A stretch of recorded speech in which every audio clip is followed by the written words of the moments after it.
From the Retool Studio and Athlete Lounge in Boulder, Colorado, we are live with Retool TV with George Thomas. And very happy to have with us today Clayton Fettell from Lennox Head, Australia. Correct.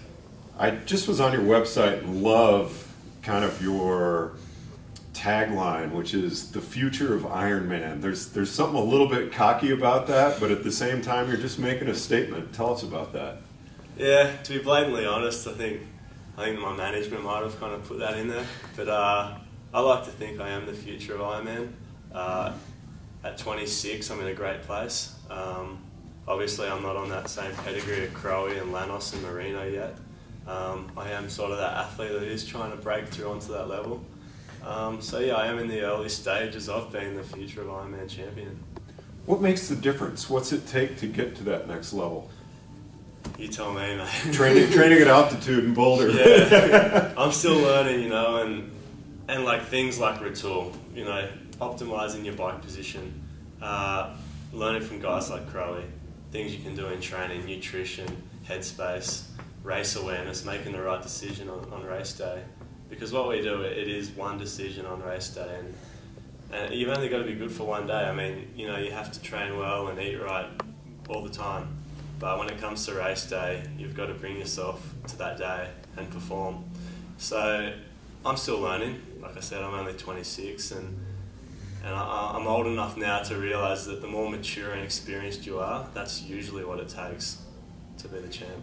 Now, what's it like, though, from the guys who are a little more experienced? And do they see you as a threat, or are they really willing to help you out, sit down, and go over and help you become better? Yeah, mate, the guys that I look up to have honestly been terrific. They help me.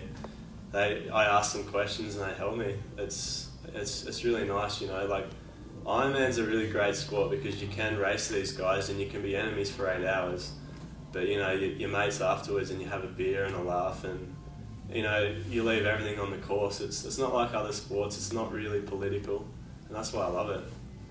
What attracted you to the long course? I'm just better suited to the long stuff. I've always had a really big aerobic engine, but I do love the idea of pushing yourself, and it is such an individual thing. There is nobody else out there training with you. There's no one there, especially race day. You know, you're there on your own, and I think that's what I love about it. It's a personal sort of discipline. Now, the engine. How'd that engine work at Melbourne this year? Yeah, I don't say Melbourne quite as well as you do, I'm sorry. Melbourne. Yeah, the engine worked well. I trained for 16 weeks. The thing with Melbourne was I trained for 16 weeks for an Ironman event, and 1 hour before the start we heard that they've changed the format because of rough conditions in the swim. So instead of being a 3.8 kilometre swim, it went back to a 1.5, a normal bike and a normal marathon. So from all reports, everyone's telling me it's going to be the same for everybody, but that's not right. You know, I'm from a swimming background, and it was tough, mate, because, you know, to train for so long for one event and have my strong card taken away from me an hour before, it kind of took a lot of composure before the race. I had to kind of almost go into a meditation and get away from the race side so I could bring myself and emotionally be ready to race. How did that affect you, though, going to the shorter swim? I mean, I know that people say that is the same for everybody, but like you said, you're from a swimming background. All of a sudden, it's totally changing your complete race strategy, isn't it? Yeah, completely. Yeah, so... Because you'd be expecting to come out possibly with a pretty decent lead after the swim, and... Yeah. I mean, yeah, I went from a 5-minute lead to probably, I think it was only 1 minute or 90 seconds. And the thing is, for me, the swim doesn't affect me. You know, like for non-swimmers, the swim affects those guys in the latter part of the race. So, you know, like everybody was close. Everybody was in really close proximity onto the bike. So for me, that was completely different. I'm used to having a bit of space, a bit of breathing time just to do what I do on the bike. But within 20 Ks, Crowe had made the bridge. And once Crowe made that bridge and Lanos was there and Marino was there at 25K, I knew these guys are the best in the sport. And to be honest, I came up with a strategy just to be with these guys, learn on that day, and get my Kona points in and go from there. Yeah. How many times have you been at Kona? Never been to Kona. Never have. This year will be my debut. So last year I had an Ironman win and 3 70.3 wins. And I didn't have enough points, and because I'm quite young, I didn't want to. I wanted to limit the amount of Ironman races I did in a 12-month window. So I just did one. I got second at Ironman Western Australia, and if I had enough points, I had enough points. If not, then so be it. I've got 15 years of this in front of me. So this year I'm going to go do Ironman Coeur d'Alene, and that's probably going to get me across the line with the 70.3 results I've had back in Australia. I'll be safe. So this will be my first year to Kona. This year is just going to be more of a learning curve for me. Just racing alongside guys like Crowe and the Ray Lerts and seeing how they do. And one of the great things about being in Boulder is you're exposed to those guys and you see how they're preparing 16 weeks out, what it takes and what you need to do. And that's something I'll take into my next 15 years of racing. Is there any culture shock for you moving from Australia up to Boulder? You live here about half the year? Yeah, so the older I get, the more time I seem to be spending in Boulder. Oh, okay. Purely a business decision, but I do love Boulder. It is a home away from home. Culturally, I think Boulder is quite a cultured little town. Great coffee, great music scene. You can really, there is a lot of triathletes here, and it is a triathlon mecca, but you can get away from the triathlon scene. And I think that's the key to being a successful triathlete. You really need that balance, and I've struggled with in the past. I have kind of had the one-dimensional triathlon scene, and it doesn't work for me. So Boulder's great. You can really live a balanced lifestyle. What drew you to the sport of triathlon? Well, I actually grew up as a swimmer and a water polo player, and obviously coming from Australia, most kids do surf life saving, or nippers as it's called back home, and I was always really talented in the water. I always ran, and I always loved the Tour de France.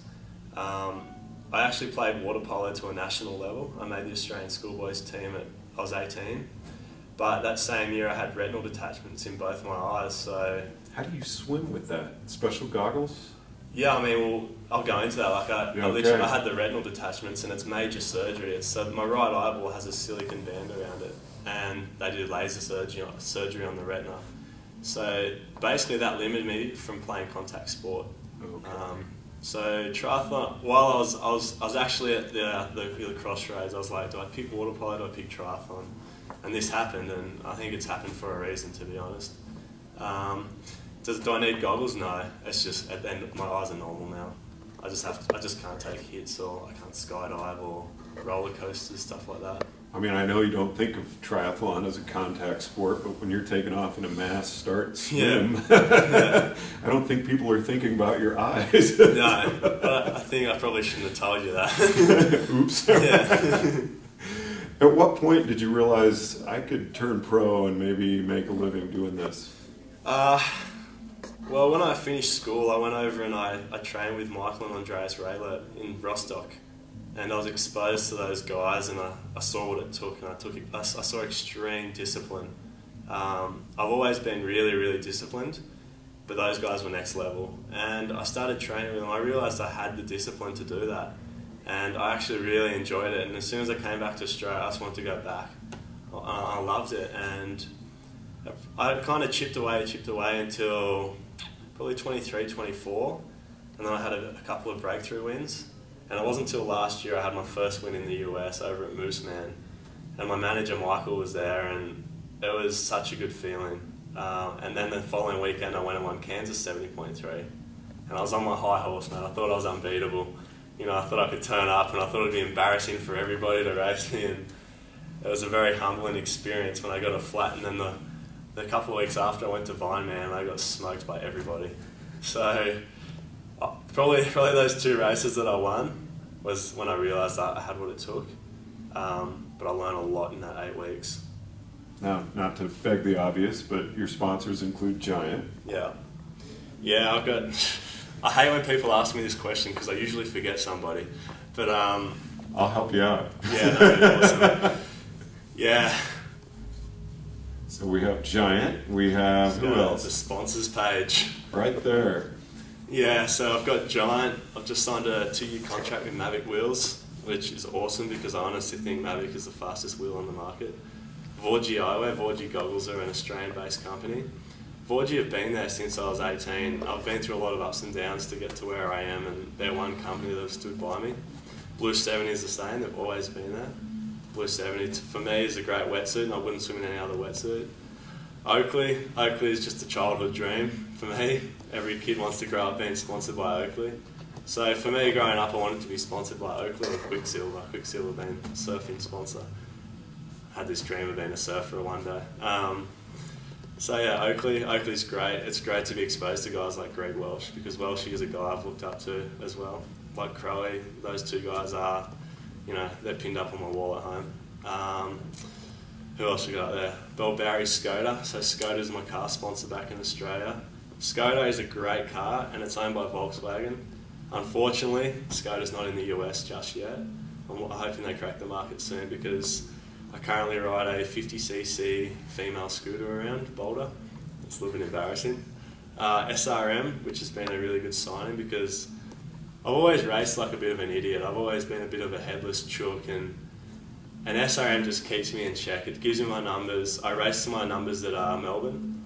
So Melbourne, like I said, it was a race where the elements were changed, and I had to adapt to it. But I still had my numbers there, so that was kind of like my backbone, and I just stuck to my numbers, and that's kind of what put me on the board.